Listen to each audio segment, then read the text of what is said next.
بسم اللہ الرحمن الرحیم۔ شروع کرتا ہوں اللہ کے نام سے جو بے انتہا مہربان نہایت رحم کرنے والے ہیں۔ اذا زلزلت الارض زلزالها واخرجت الارض اثقالها وقال الانسان ما لها يومئذ تحدث اخبارها بان ربك اوحى لها يومئذ يصدر الناس أشتاتا ليروا أعمالهم فمن يعمل مثقال ذرة خيرا يره ومن يعمل مثقال ذرة شرا يره۔ جب زمین پوری طرح جھنجھوڑ دی جائے گی اور اپنے بوجھ باہر نکال پھینکے گی، انسان کہنے لگے گا کہ اسے کیا ہو گیا۔ اس دن زمین اپنی سب خبریں بیان کر دے گی، اسی لیے کہ آپ کے رب نے اسے یہ حکم دیا ہوگا۔ اس روز لوگ مختلف جماعتیں ہو کر واپس لوٹیں گے تاکہ انہیں ان کے اعمال دکھا دیے جائیں۔ پس جس نے ذرہ برابر نیکی کی ہوگی وہ اسے دیکھ لے گا، اور جس نے ذرہ برابر برائی کی ہوگی وہ اسے دیکھ لے گا۔ سامعین، اب ان آیتوں کی تفصیل سماعت کیجیے۔ سورہ زلزال کا تعارف۔ مسند احمد میں ہے کہ ایک شخص رسول اللہ صلی اللہ علیہ وسلم کے پاس آیا اور کہا، اللہ کے رسول مجھے پڑھائیے۔ آپ نے فرمایا الف لام را والی 3 سورتیں پڑھو۔ تو اس نے کہا بوڑھا ہو گیا، حافظہ کمزور ہو گیا، زبان موٹی ہو گئی ہے۔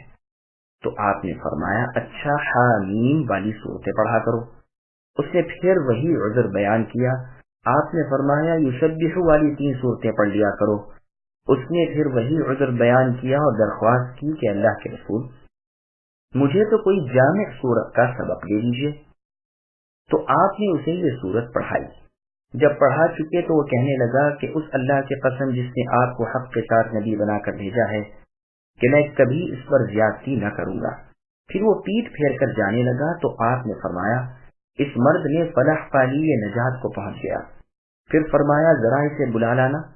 وہ حاضر ہوا تو آپ نے فرمایا مجھے بقرہ عید کا حکم کیا گیا ہے، اس دن کو اللہ تعالیٰ نے امت کی عید کا دن بنایا ہے۔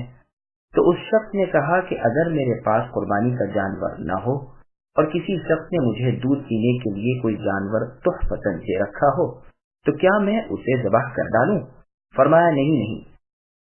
پھر تو تم اپنے بال کترواؤ، ناخن تراشو، مونچھیں پست کراؤ، زیر ناف کے بال مونڈو، اللہ تعالیٰ کے نزدیک تمہاری پوری قربانی یہی ہے۔ یہ حدیث مسند احمد، ابو داؤد اور نسائی میں بھی ہے۔ جب زمین پر زلزلہ آئے گا، زمین نیچے سے اوپر تک کپ کپانے لگے گی اور جتنے مردے اس میں ہیں سب نکال پھینکیں گی۔ جیسے اور جگہ اللہ نے فرمایا یا ایھا الناس اتقوا ربکم ان زلزلۃ الساعۃ شیء عظیم، کہ لوگوں اپنے رب سے ڈرو، یقین مانو کہ قیامت کا زلزلہ اس دن کی بھوچال بڑی چیز ہے۔ ایک اور جگہ اللہ نے فرمایا وَإِذَا الْأَرْضُ مُدَّتْ وَأَلْقَتْ مَا فِيهَا وَتَخَلَّتْ، یعنی جب کہ زمین کھینچ کھانچ کر برابر ہموار کر دی جائے گی اور اس میں جو کچھ ہے وہ اسے باہر اگل دے گی اور بالکل خالی ہو جائے گی۔ صحیح مسلم میں ہے کہ رسول اللہ صلی اللہ علیہ وسلم فرماتے ہیں زمین اپنے کلیجے کے ٹکڑوں کو اگل دے گی، سونا چاندی مثل ستونوں کے باہر نکل پڑے گا۔ قاتل اسے دیکھ کر افسوس کرتا ہوا کہے گا کہ ہائے، اسی مال کے لیے میں نے فلاں کو قتل کیا تھا، آج یہ یوں ادھر ادھر رل رہا ہے، کوئی آنکھ بھر کر دیکھتا بھی نہیں۔ اسی طرح صلہ رحمی توڑنے والا بھی کہے گا کہ اسی کی محبت میں آ کر رشتہ داروں سے میں سلوک نہیں کرتا تھا۔ چور بھی کہے گا کہ اسی کی محبت میں نے ہاتھ کٹوا دیے۔ غرض کہ وہ مال یوں ہی رلتا پھرے گا، کوئی اسے نہیں لے گا۔ انسان اس وقت ہکا بکا رہ جائے گا اور کہے گا کہ یہ تو ہلنے جلنے والی نہ تھی، بالکل ٹھہری ہوئی بوجھل اور جمی سی تھی، اسے کیا ہو گیا کہ یوں بیت کی طرح تھپرانے لگی۔ اور ساتھ ہی جب دیکھے گا کہ تمام اگلی پچھلی لاشیں بھی زمین میں اگل دی تو اور حیران و پریشان ہو جائے گا کہ آخر اسے کیا ہو گیا ہے۔ پر زمین بالکل بدل دی جائے گی اور آسمان بھی، اور سب لوگ اس قہار اللہ کے سامنے کھڑے ہو جائیں گے۔ زمین کھلے طور پر صاف صاف گواہی دے گی کہ فلاں فلاں شخص نے فلاں فلاں نافرمانی اس پر کی ہے۔ زمین تمام رازوں کو کھول کر رکھ دے گی۔ یہاں وحی سے مراد حکم دینا ہے۔ اوحا اور اس کے ہم معنی افعال کا صلہ حرف لام بھی آتا ہے اور الا بھی۔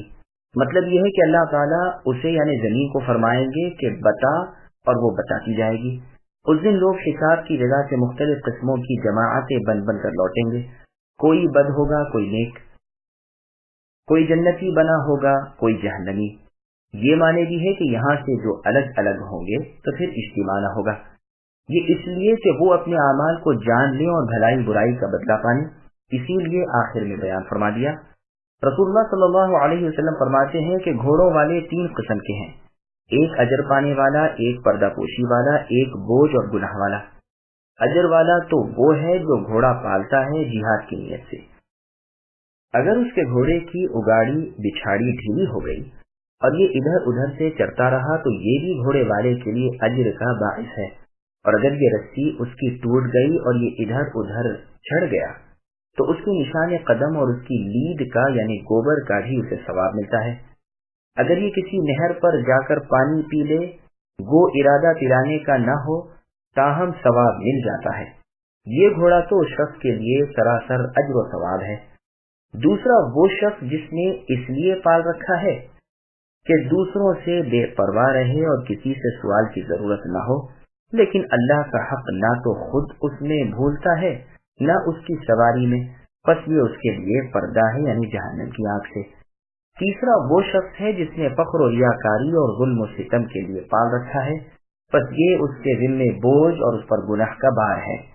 پھر رسول اللہ صلی اللہ علیہ وسلم سے سوال ہوا کہ گدھوں کے بارے میں کیا حکم ہے؟